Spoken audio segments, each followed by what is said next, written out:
We come to children the seventh right, that is our right to education, and commonly I would say it is known as RTE, which was added in the list of fundamental rights in 2002, and this is an extension of right against exploitation, so to speak.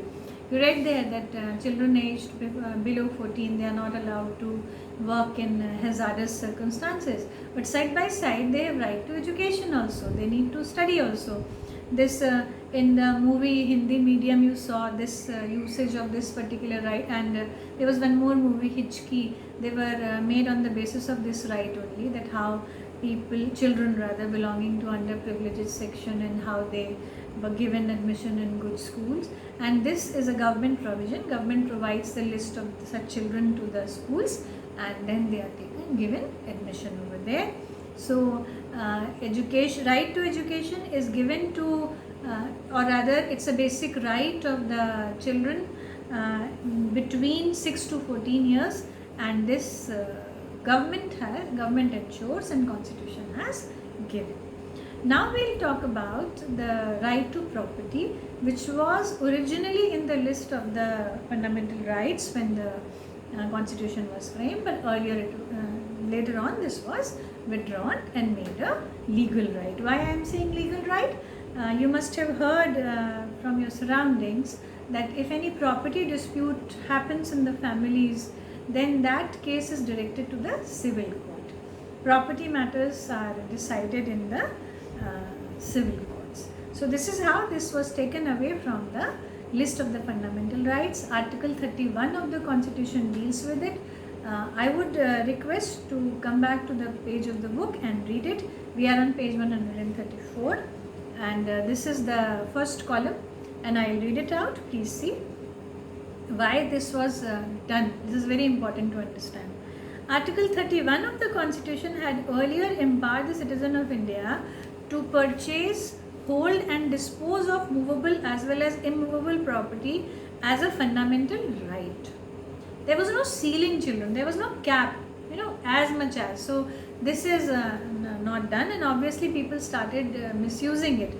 And as an extension to it, though it is not mentioned in your book, land ceiling acts also came in the existence. Urban land ceiling act and rural land ceiling act. How much, in simple language, how much land a person living in a rural area can possess, and how much similarly in the urban area. Let's move forward. However, in the keeping with the socialistic philosophy of the Constitution. Now, socialistic philosophy, again, as I told you in the previous video when we talked about the word secular, this socialist word is also mentioned in our preamble. 5 objectives of the Constitution which are mentioned in the preamble. The socialist word is also there. This Samajwadi thing is Samajwadi socialist only. So you know it very well. But what is actual socialism? Socialism actually, children, to fill in the gap between rich and poor. And this gap is not a physical gap, that you are filling in something and leveling it.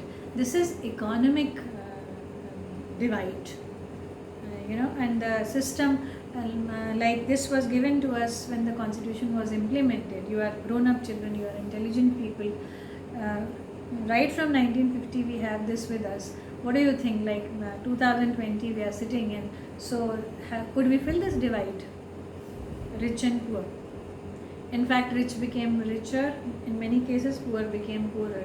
Sadly, children, richest of the rich also, though they are 1% only, they live in India. Some of them, they are there in India, and the poorest of poor are there in majority in India. So this gap couldn't be fulfilled, because obviously this again cannot be left entirely on the government. I have talked about income tax in the previous videos.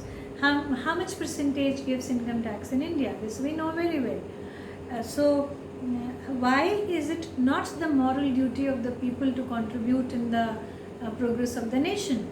And a certain section gives taxes, and with tax money all the welfare work is done. So everybody is taking advantage of it, but it's in a way it's money of handful of people. So this depends on us. So let's come back to it. In keeping with the socialistic philosophy of the Constitution, the right to property was deleted from the list of fundamental rights by the 44th Amendment Act 1978. You may be asked by which act or when right to property was deleted from the list of the fundamental rights. Similarly, in the paragraph above, you can be asked by which amendment right to education was included in our list of fundamental rights. The answer will be 86th Amendment Act 2002. You don't need to do them in the notebook, but in the book they need to be underlined properly. You need to know these answers. There is no point in repeating these similar words, copying and writing it over there in the notebook, I mean to say, but you need to know that this is important. Make a star or something like that, depends on you how you want to do it. Then this amendment made the right to property Article 300A a legal right. I repeat, I told you in the beginning, fundamental right to property is no longer in the list of the fundamental right. It was made in 1978 a legal right. Then fundamental rights. The heading is check on arbitrary actions of the state. Arbitrary action means, like, sometimes it could happen that state could become dictator, or they'll do whatever they want to do. So it cannot be. And such a beautifully made document that everywhere there are checks. Nobody is absolutely free to do what they want. So let's read it. The fundamental rights underlined secured to the individual are in the nature of limitations or restrictions on the arbitrary action of the state. Article 1 underlined. Second underline start. Point number 1 has ended. Second point. Article 13(2) declares that all laws and executive orders in force immediately before the commencement of the Constitution inconsistent with the fundamental rights are void to the extent of such inconsistency. The rules which were made by the government before the fundamental rights came into existence, null and void, they are not now, they do not hold any meaning. Now fundamental rights, whatever they say, that will be followed. So even if the government had made any rule that is now not applicable, it doesn't have any meaning. Null and void is the idiom which has been used over here.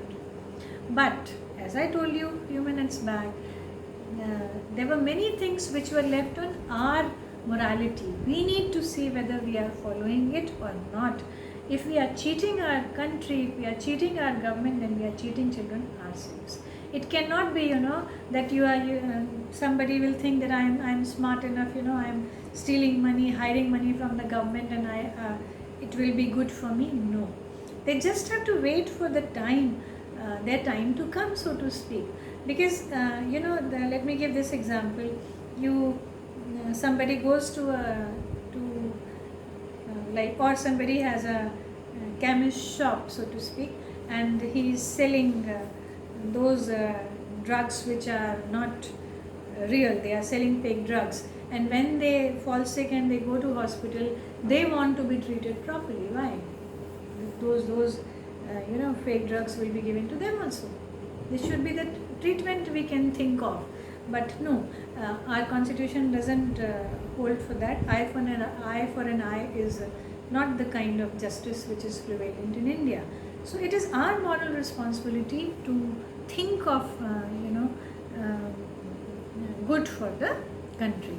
Then on page 134, first column, there are 3 restrictions given children, which are we have already done them in the limitations of fundamental rights. Like they talk about fundamental rights can be suspended in case of emergency or any such situation, external aggression, as I told you just now, or fundamental rights, some restrictions can be imposed. We have all done this is a repetition over here, children, so I would leave it to you. In case of any issue, please get back to me. But these restrictions we have done in the form of limitations. Now suspension of fundamental right, restriction and suspension, there are 2 things, children. Restrictions, certain areas have been controlled. Suspension, temporarily you do not have them. Like fundamental rights guaranteed by the constitution remain suspended while a proclamation of emergency. There are three kinds of emergency. Again, we have done it in the limitations. So on the basis of article 352, in any kind of emergency when it is implemented, fundamental right will be suspended. Suspended means for a certain time period they have been taken away. Again, as soon as the country becomes normal, they will be given back. So read these two topics and they are very easy to understand. Thank you.